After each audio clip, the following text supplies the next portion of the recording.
having a question on memory starter, and I'm basically to learn as the individuals the pathways to our God.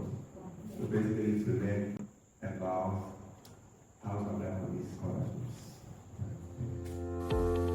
Take it very serious. Take it very serious, especially those who are not graduating. I mean, especially those who are in the level 100s, 200s. The world runs on a knowledge engine. It's the knowledge that keeps the world, like the way a car runs on fuel. The world runs on knowledge. And so we are in an unprecedented world where you can begin to share the little knowledge you have on social media, and if it builds up over time, it starts telling people that you have some expertise in this area. This evening we are going to delve deeper into the CV. And it's not, you don't need your CV only for applying for a scholarship. You need a CV. And you need a CV that is so strong that when a recruiter sees your CV, the person will go like, I want to talk to this person. And if you don't know how to prepare a CV, you might be a very, very hard worker. But the moment you put your evidence on paper, the evidence is gone.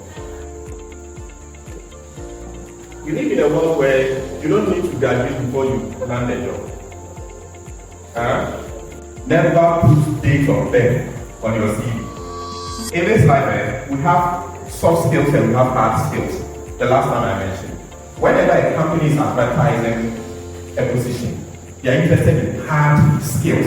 Whenever I see a CV and I read the first summary, I know if it's rubbish, I know it's rubbish. I'm a humble, teachable, ready to learn person. What the hell are you talking about? Do you think that NTM will put an advert that we need somebody to employ that if the person is going to be paid 6,000 a month, and all we need the person to come and do is to come and be humble? I hope that you have picked up something that is going to be useful to you. If not, you should have gone out with your girlfriend or your boyfriend to leave them. Right? Anyway.